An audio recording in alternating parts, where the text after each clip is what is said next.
नमस्कार किसान साथियों, आप सभी का स्वागत है Ajay Pal agriculture YouTube channel पर। किसान साथियों, आज हम बात करने वाले हैं होमिक एसिड की। हाँ किसान साथियों, होमिक एसिड को हमें अपनी धान की फसल में या अन्य फसलों में कैसे देना चाहिए और कितनी कितनी मात्रा में कितने कौन से खाद के साथ देना चाहिए, जिससे जिससे कि हमारी धान की फसल में कि होमिक एसिड देने से हम खादों में देते हैं मिलाकर, उससे कोई रिएक्शन ना करे, कोई ऐसा केमिकल ना हो जिससे हमारी धान की फसल में नुकसान हो जाए। किसान साथियों, होमिक एसिड तो होता है, ये कई तरह का आता है, हाई क्वालिटी का, और यानी कि उसमें टेक्निकल तो होता है जो काफ़ी ज़्यादा होता है, और बहुत से में यानी नॉर्मल होता है।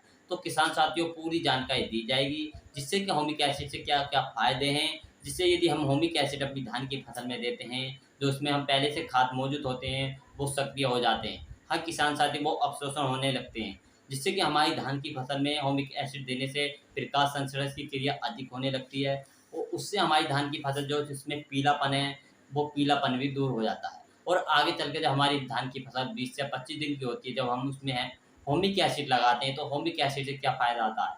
नंबर 1 पर किसान साथियों में टिल्लिंग की संख्या काफ़ी अधिक बढ़ती है, मैदा अधिक हो जाता है। मैदे के साथ-साथ उसमें जो पीलापन है वो भी दूर हो जाता है। तो किसान साथियों, होमिक एसिड के ये फ़ायदे हैं, और ऊपर से जो हम हमारी धान की फसल की जो मिट्टी होती है, वो मिट्टी में यानी कि भरपूर मात्रा में उसमें वायु संचार अच्छी तरीके से होने लगता है।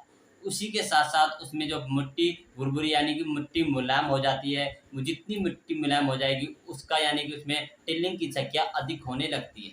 तो इसलिए हमें होमिक एसिड अपनी धान की फसल में आवश्यक लगाना चाहिए। जब हमारी धान की फसल 20 से 25 दिन की होती है, तो उस समय हमें होमिक एसिड लगाना चाहिए। ह्यूमिक एसिड के लिए हमें कौन से खादों के साथ मिलाना चाहिए, ऐसे कौन से फर्टिलाइज़र डालने चाहिए, जिससे हमारी धान की फसल में कोई रिएक्शन ना करे ह्यूमिक एसिड, और हमारी धान की फसल अच्छी भरपूर मात्रा में स्वस्थ चले और उसमें किलो की संख्या अधिक से अधिक देखने को मिले। तो इसलिए हमें ह्यूमिक एसिड का प्रयोग सही मात्रा में कर लेते हैं, सही खादों के साथ, तो हमारी धान की फसल में कोई अन्य खाद लगाने की ज़रूरत नहीं पड़ती।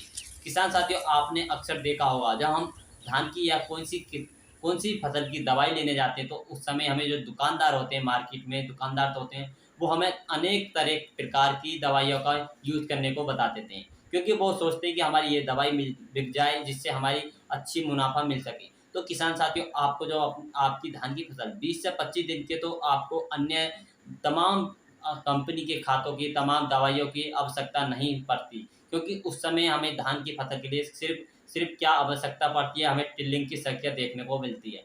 यदि हमारी धान की फसल में टिल्लिंग की संख्या, कल्लों की संख्या और फुटाव अधिक होगा, अच्छी ग्रोथ होगी, पैदावार अच्छी रहेगी, तो हमारी धान की फसल तो खुद ही ना खुद स्वस्थ चलती रहेगी, हरी-भरी रहेगी। तो उस समय जब 20 से 25 दिन की हो, तो उस समय आपको सिर्फ़ होमिक एसिड का प्रयोग करना है। हाँ किसान साथियों, अन्य कोई खाद की आवश्यकता इतनी नहीं पड़ती, जितनी हमें होमिक एसिड की पड़ती है। तो आपको होमिक एसिड अपनी धान की फसल में ज़रूर लगाना है, जिससे अधिक मैदा होगा, फसल काफ़ी अच्छी बेहतरीन बनेगी। होमिक एसिड तमाम यानी एक तो आता है कतई नॉर्मल यानी 5% वाला, एक आता है 58% वाला, और एक आता है 98% वाला।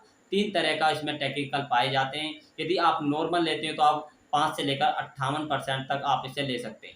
और जो ज़्यादातर टेक्निकल आता है, हाई वाला आता है, जिससे हमारी धान की फसल और भी ज़्यादा अच्छे से स्वस्थ चले, अच्छे से भरपूर मात्रा में जो अवशोषित खाद पड़े हैं और अवशोषण करने के लिए पहले से मौजूद है, वो सक्रिय हो जाएँ, तो आपको 98% वाला लगाना है। हाँ किसान साथियों, 98% वाला लगाना है आपको। यदि किसान साथियों हम होमिक एसिड की मात्रा की बात करते हैं, तो आपको 1 एकड़ की यानी 1 एकड़ खेत में आपको सिर्फ़ लगाना है 800 ग्राम। हाँ किसान साथियों, एक खेत यानी 1 एकड़ ज़मीन में आपको जो धान की फसल है, उसमें 800 ग्राम होमिक एसिड का प्रयोग करना है। यदि आप 800 ग्राम होमिक एसिड का प्रयोग करते हैं, इससे हमारी धान की फसल बहुत ही अच्छी स्वस्थ हो जाएगी। इसके साथ हमें कौन से खातों के साथ मिलाना चाहिए और कौन से खातों के साथ नहीं मिलाना चाहिए, जिससे हमारी धान की फसल में कोई रिएक्शन ना हो पाए। तो आपको नंबर 1 पे जो खाद लेना है होमिक एसिड के साथ, तो आपको लेना है यूरिया। हाँ किसान साथियों, यूरिया में नाइट्रोजन 46% नाइट्रोजन पाई जाती है। हाँ किसान साथियों, यानी कि 1 कुंटल यूरिया में यानी 100 केजी यूरिया में हमें 46% नाइट्रोजन प्राप्त होती है। तो आपको जो नाइट्रोजन की मात्रा, यूरिया की जो मात्रा लेनी है, 45 किलोग्राम प्रति एकड़ के हिसाब से यूरिया की मात्रा लेनी है। इसी के साथ-साथ किसान साथियों, जो हम लगा देते हैं, इसके साथ हमें और भी अन्य खाद मिलाना चाहते हैं, तो आप मिला सकते हैं, नहीं तो आप इन खाद को 2 खाद को लगाएँ, सिर्फ़ अपनी धान की फसल अच्छी से स्वस्थ चलेगी। तो आप जब हमारी धान की फसल में ये आप खादों का प्रयोग करते हैं, जैसे आपने होमिक एसिड की मात्रा 800 ग्राम ले ली और यूरिया की मात्रा 45 किलोग्राम प्रति एकड़ के हिसाब से लगाना। अन्य खाद भी मिलाना चाहते हैं तो आप मिला सकते हैं, जैसे उसमें जिंक सल्फेट, हाँ किसान साथियों, जिंक सल्फेट मिला सकते हैं 33% वाली 5 किलोग्राम प्रति एकड़ के हिसाब से। और इसी के साथ आप फेरस सल्फेट मिला सकते हैं 5 किलोग्राम प्रति एकड़ के हिसाब से। यदि आप इन चारों को अच्छी तरह के मिलाकर मिक्सर कर अपनी धान की फसल में लगा देते तो आपकी धान की फसल में काफ़ी अच्छी बेहतरी बन जाएगी, टिल्लिंग की संख्या काफ़ी अधिक हो जाएगी। अब बात करते हैं किसान साथियों स्प्रे की। यदि आप स्प्रे के रूप में देना चाहते हैं तो कैसे कैसे देना चाहिए, तो किसान साथियों आप स्प्रे के रूप में दे सकते हैं। नंबर 1 पर किसान साथियों स्प्रे के रूप में आपको देना है होमिक एसिड। होमिक एसिड की मात्रा जो स्प्रे के रूप में रखनी है आपको 500 ग्राम। हाँ किसान साथियों 500 ग्राम होमिक एसिड की मात्रा रखनी है। बात करते हैं यूरिया।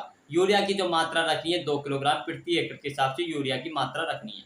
हाँ किसान साथियों अब बात करते हैं जिंक सल्फेट। 33% वाली जिंक रख सकते हैं 1 किलोग्राम। और किसान साथियों 500 ग्राम रख सकते हैं आप फेरस सल्फेट। इन चारों को अच्छी तरह से मिक्सर कर 120 लीटर पानी में मिलाकर आप स्प्रे कर सकते हैं। स्प्रे के करने के बाद लगभग 8 दिन के अंदर आपकी फसल इतनी बेहतरीन हो जाएगी, इतना अच्छा रिजल्ट देखने को मिलेगा। आगे चलकर आपकी धान की फसल में बालियाँ अधिक आएंगी, कल्लों की संख्या बहुत अधिक हो जाएगी। जितनी बालियाँ अधिक रहेंगी इतनी पैदावार हमें अच्छी मिलेगी। तो इसलिए किसान साथियों आपको सबसे पहले जब हमारी धान की फसल 20-25 दिन की हो तो उस पर सिर्फ आपको मैडे पे यानी कि टिल्लिंग की संख्या पर ध्यान देना है। यदि आपकी धान की फसल में टिल्लिंग की संख्या कम है तो सबसे पहले आपको किसान साथियों टिल्लिंग की संख्या को संपूर्ण मात्रा में बढ़ाएं। और सिर्फ आपको यदि आपकी धान की फसल में कीट भी लग गया है तो कीट के ऊपर हम एक अगली वीडियो बना के लाएंगे जिसमें हम बताएंगे कीट की रोकथाम कैसे करनी चाहिए।